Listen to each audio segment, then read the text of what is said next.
नमस्कार दोस्तों, इस वीडियो में हम कुछ ज़रूरी खबरों के बारे में ही बात करेंगे।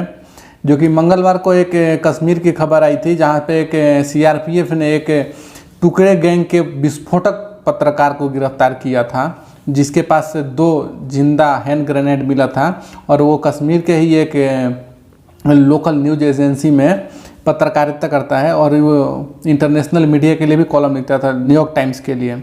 और ये सब पत्रकार किस टाइप के हैं आप सोच सकते हैं, जिसके पास बम मिल रहा है। ये हमारे तालिबानी मीडिया लिबरल गैंग है, उनके लिए ये खबर लिखते हैं ऐसे लोग। तो आप सोच सकते हैं ये देश में कितने जहर घोलने का काम करते हैं और ये आतंकवाद को कितना बढ़ावा देते हैं। और दूसरी खबर की ओर बात करते हैं तो डसना मंदिर में, वो वही डसना मंदिर है जहाँ पे मुस्लिमों को प्रतिबंधित है, बोर्ड लगाया गया है कि मुस्लिमों का प्रवेश यहाँ पे प्रतिबंध है। वहाँ के जो महंत हैं नरसिम्हा राय, यति नरसिम्हा सरस्वती, उनको मारने की पहले भी कई सारी कोशिशें कर दी गई है, लेकिन उनके पास प्राइवेट सिक्योरिटी थी तो वो उनकी वजह से बच रहते थे। लेकिन अभी उनको प्राइवेट सिक्योरिटी को हटा दिया गया है और उसकी जगह पुलिस को तैनात किया गया है। और पुलिस सोती रह गई और कुछ लोग कब गए कब आए किसी को पता नहीं चला। मंदिर में घुसकर बिहार से कुछ आए वहाँ पे पुजारी थे, वो सोए हुए थे मंदिर के प्रांगण में, उनको मार दिए। एक का गला काट दिया, एक के पेट में चाकू मार दिया और वहाँ से भाग गए। अभी तक उनका कोई खबर नहीं है, कौन थे क्या थे, किसी को पुलिस ने गिरफ्तार नहीं किया।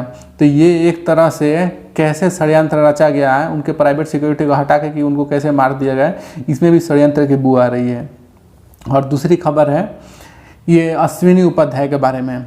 इन्होंने एक पुलिस से परमिशन लेने के बाद जंतर मंतर पर ये अंग्रेज़ों के ज़माने से चले आ रहे कानून जो कि हमारे देश में अभी भी चल रहे हैं, उनके विरोध में इन्होंने प्रदर्शन का प्लान बनाया था। वहाँ पे ये प्रदर्शन कर रहे थे ताकि ये सारे अंग्रेज़ों के ज़माने के जो कानून हैं, जो कि हमारे ऊपर अत्याचार करने के लिए ही बनाए गए थे कि हमें कैसे भी तोड़ा जाए, हमें झुका के ही रखा जाए, जो कि अभी तक चला आ रहा है। तो उनको ख़त्म करने और यूनिफॉर्म सिविल कोड को लागू करने के लिए धरना कर रहे थे वहाँ पे, ताकि हर देश के नागरिक को समान अधिकार मिले हर चीज़ में। लेकिन उन पे झूठा आरोप लगा दिया गया। कुछ फालतू के लोग आ गए, कहीं कोई नारे लगा दिया और ये एफआईआर करा दिए उन पे। और एफआईआर करने वाला कौन था? वो जो कि हमेशा हिंदू विरोधी नारे लगाता है, भाषण देता है। वो संसद में बोल रहा है कि एंटी मुस्लिम नारे लगाए, जो कि सच नहीं है। कुछ लोग बाहर से घुस आए थे, वो भाड़े के लोग, हो सकता है इन लोगों ने ही भेजे हों आउटरीच के लिए, और वो लोग वहाँ पे नारे लगा दिए और ये अश्विनी उपाध्याय को गिरफ्तार करा दिए। और बाद में कोर्ट ने उन्हें जमानत दे दिया कि उन्हें इसमें कोई भी उनकी गलती नहीं है। उनके जाने के बाद जो भी हुआ है वो हुआ है। नेक्स्ट खबर है दिल्ली से। दिल्ली के द्वारिका में कुछ गवर्नमेंट पैसे से, गवर्नमेंट ज़मीन पे टैक्स पेयर के पैसे से हज हाउस बनाया जा रहा है। करोड़ों रुपए लगा के वहाँ पे हज हाउस बनाया जा रहा है। आपने कभी सुना है कि सरकारी ज़मीन पे सरकार मंदिर बना रही है या फिर कोई गुरुकुल बना रही है? ऐसा कभी नहीं सुना होगा आपने। और ये दिल्ली में भी 7-8 सालों से कोई भी नया अस्पताल नहीं बना, कोई नया स्कूल नहीं बना, लेकिन टैक्स पेयर के करोड़ों रुपए लगा के वहाँ पे हज हाउस बनाया जा रहा है। और जब कुछ लोग 8-10 लोग वहाँ पे इसके विरोध में गए, सवाल पूछने गए, तो उनको पुलिस गिरफ्तार कर लिया। बोल रही है कि कोरोना पेंडेमिक प्रोटोकॉल है बोल के उनको गिरफ्तार कर लिया गया। और आप देख सकते हैं कि इन्हीं पेंडेमिक में शाहीन बाग 3 महीने तक चला था। किसान आंदोलन अब तक चल रहा है, उनको कोई छूने नहीं जा रहा है, उनको कोई पूछने नहीं जा रहा है, उन पे पेंडेमिक रूल अप्लाई नहीं होता है। लेकिन जो सही बात के लिए वहाँ पे सवाल करने जाएगा वो बेचारा फंस जाएगा। वैसा ही आपने देखा था कि फ्लाईओवर के ऊपर मजार उग गया था, कैसे वो उसके ऊपर भी एक पत्रकार वहाँ जाके सवाल पूछ रहा है, तो उस एरिया का एसएचओ आके उसी पत्रकार को पकड़ ले रहा है और उसके ऊपर ही बोल रहा है कि जाओ कागज़ लेकर आओ, तुमको सवाल पूछने का अधिकार किसने दिया? हद है।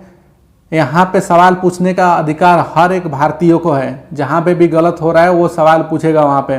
लेकिन यहाँ पे उस पुलिस वाले ने उल्टा पत्रकार को ही पकड़ा, उनको लेकर गया अपने थाने में और सवाल जवाब किए। लेकिन वो इलीगली जो मजार बना था, रोड के ऊपर उग गया था, उसके ऊपर कोई कार्रवाई नहीं की। अगले खबर में पाकिस्तान में एक 8 साल के हिंदू बच्चे को इस निंदा के अपराध में मृत्यु दंड की मतलब मौत की सजा की मांग हो रही है। उस बच्चे की क्या गलती है? उस 8 साल के बच्चे को क्या समझ में आता है? क्या इस निंदा है, क्या किसको रिस्पेक्ट देना है, नहीं देना है, ये एक बच्चे को क्या समझ आता है? लेकिन ये उसको मारने के लिए पूरी तरह से प्लानिंग कर रहे हैं। उसका बस अपराध इतना ही है कि वो हिंदू है और इस तरह के घटिया काम पाकिस्तान में चल रहा है। नेक्स्ट खबर की तरफ बढ़ते हैं। तो पाकिस्तान 97% मुस्लिम के साथ एक इस्लामिक कंट्री है और आंध्र प्रदेश एक सेकुलर राज्य है जहाँ पे कि एक क्रिश्चियन सीएम है। लेकिन पिछले 2 सालों में जितने मंदिर तोड़े गए हैं आंध्र प्रदेश में, उतने मंदिर इस्लामिक कंट्री पाकिस्तान में भी नहीं टूटे हैं। तो आप सोच सकते हैं कि हिंदुओं को किस तरह से ये लोग ख़त्म करने की कोशिश कर रहे हैं। हर जगह, केरला हो, आंध्रा हो या तमिलनाडु में भी नई गवर्नमेंट आई है, स्टेलिन गवर्नमेंट, वो भी क्रिश्चियन सीएम है और उसने भी पिछले 1-1.5 महीने में 10 मंदिरों को सरकारी बुलडोजर से तुड़वा दिया है। और जो भी उसके अगेंस्ट प्रदर्शन कर रहे थे, धरना देने गए थे, उसमें से 240 लोगों को उन्होंने गिरफ्तार करवा के जेल भेज दिया है बिना किसी अपराध के। तो आप सोच सकते हैं कि ये किस तरह से एक पूरा माहौल बना के काम किया जा रहा है। और इस तरह के खबर आपको किसी भी मीडिया में नहीं देखने को मिलेगा।